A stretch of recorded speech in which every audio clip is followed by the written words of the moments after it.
ಎಲ್ಲರಿಗೂ ನಮಸ್ಕಾರ. ಭವ್ಯ ಕನ್ನಡ ಚಾನಲ್ಗೆ ಸ್ವಾಗತ. ನಾವು ಹಿಂದಿನ ತರಗತಿಯಲ್ಲಿ ವಿ.ಕೃ. ಗೋಕಾಕ್ ಅವರ ಕವಿ ಪರಿಚಯನ ನೋಡ್ತಾ ಇದ್ವಿ. ಇಂದಿನ ತರಗತಿಯಲ್ಲಿ ಶ್ರೀಯುತರ ಇನ್ನಿತರ ಪ್ರಪಂಚ ಸಾಧನೆಗಳನ್ನು ನೋಡೋಣ. ಮೊದಲನೆಯದಾಗಿ 1958ರಲ್ಲಿ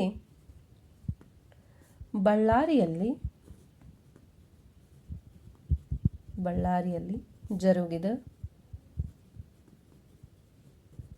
ಕನ್ನಡ ಸಾಹಿತ್ಯ ಸಮ್ಮೇಳನದ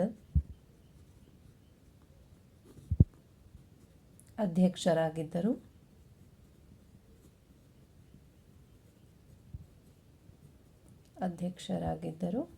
ಹಾಗೂ 1967ರಲ್ಲಿ ಕರ್ನಾಟಕ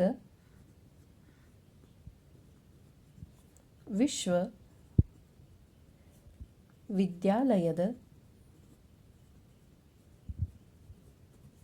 ಉಪ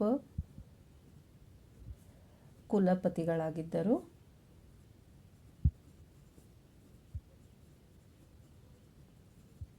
ಹಾಗೂ 1979ರಲ್ಲಿ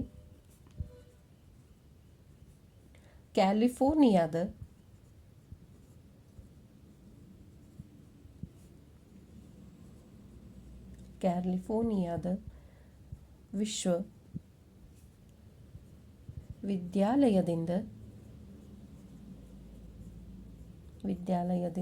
ಗೌರವ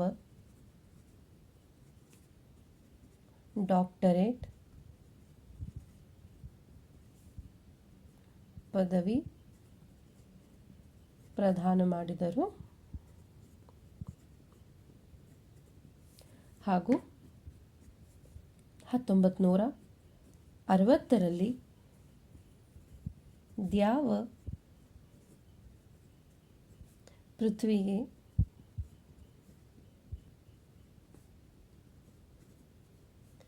ಕೇಂದ್ರ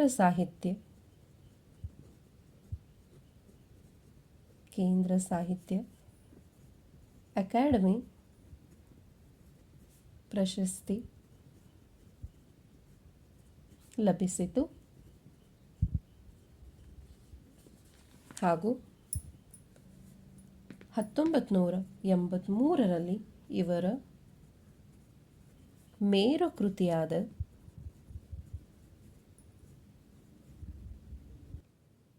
ಭಾರತ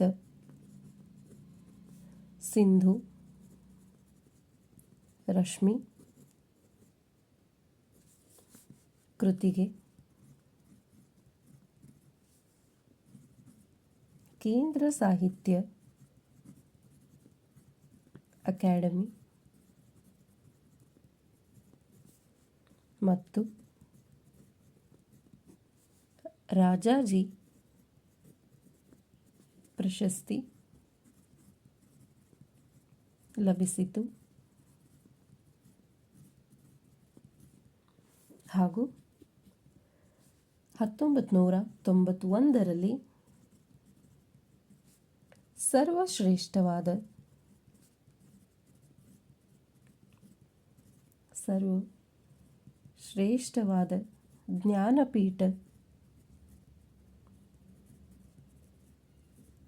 ಜ್ಞಾನಪೀಠ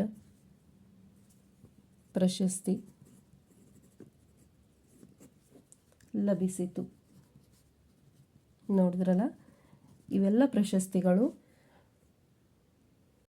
ಹಾಗಾದರೆ ನೋಡಿದ್ರಲ್ಲ, ಇವಿಷ್ಟು ವಿ.ಕೃ. ಗೋಕಾಕ್ ಅವರಿಗೆ ಬಂದ ಗೌರವ ಪ್ರಶಸ್ತಿಗಳು ಹಾಗೂ ಅವರು ಮಾಡಿದ ಸಾಧನೆಗಳು. ಹಾಗಾದರೆ ಈಗ ವಿ.ಕೃ. ಗೋಕಾಕ್ ಅವರು ಬರೆದ ಕೆಲವೊಂದು ಮಿನಿ ಗಮನಗಳನ್ನು ನೋಡೋಣ.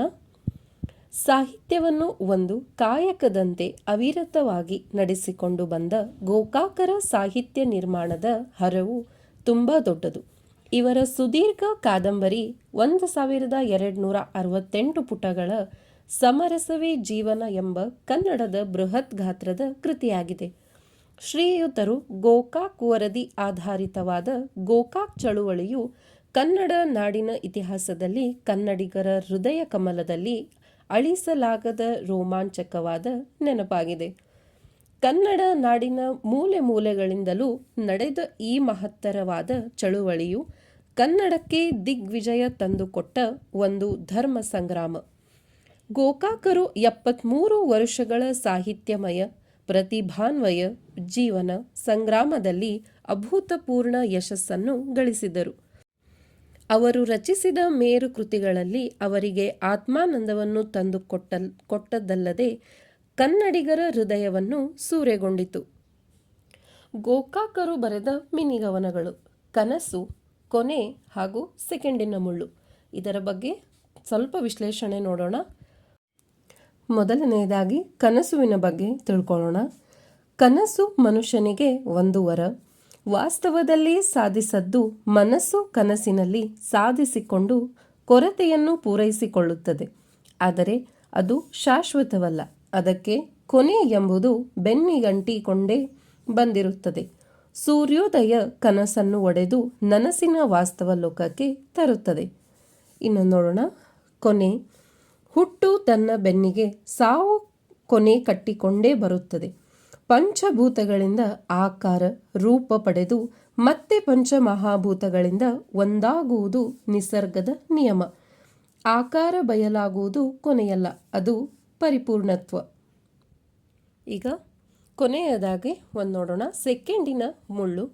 ಸೆಕೆಂಡಿನ ಮುಳ್ಳಿಲ್ಲದೆ ಮಿನಿಟಿನ ಮುಳ್ಳಿಗೆ ಅರ್ಥವಿಲ್ಲ. ಇವುಗಳಿಗೆ ಪ್ರತ್ಯೇಕವಾದ ಅಸ್ತಿತ್ವವಿಲ್ಲ. ಇವು ಪರಸ್ಪರ ಪೂರಕವಾದವುಗಳು. ಸೆಕೆಂಡುಗಳನ್ನು ಪಡೆದು ಮಿನಿಟಿನ ಮುಳ್ಳು ಸೆಕೆಂಡಿನ ವೇಳೆಯ ಲೆಕ್ಕಾಚಾರವನ್ನು ಹೇಳಬಲ್ಲದು. ಸೆಕೆಂಡಿನ ಮುಳ್ಳಿನ ಚಲನೆಯಿಲ್ಲದೆ ಮಿನಿಟಿನ ಮುಳ್ಳಿಗೆ ಪರಿಪೂರ್ಣತ್ವ ಬಾರದು. ಹೀಗಾಗಿ ಇವೆರಡೂ ಪರಸ್ಪರ ಪೂರಕವಾದವುಗಳು. ಹಾಗೆಯೇ ಬದುಕು ಜೀವನ ಕೂಡ. ನೋಡಿದ್ರಲ್ಲ, ಕವಿಯು ಎಷ್ಟು ಮಧುರವಾಗಿ ಈ ಮಿನಿಗವನಗಳನ್ನು ಬರೆದಿದ್ದಾರೆ. ಹಾಗಾದರೆ ಇವಿನವರ ಕೊನೆಯ ದಿನಗಳನ್ನು ನೋಡೋಣ. ವಿ.ಕೃ. ಗೋಕಾಕ್ ಅವರು ಸಮುದ್ರ ಕವಿ ಎಂದು ಹೆಸರಾಗಿದ್ದರು. ಸಮುದ್ರವನ್ನು ಕುರಿತು ಅವರು ಅನೇಕ ಕವನಗಳನ್ನು ಬರೆದಿದ್ದಾರೆ.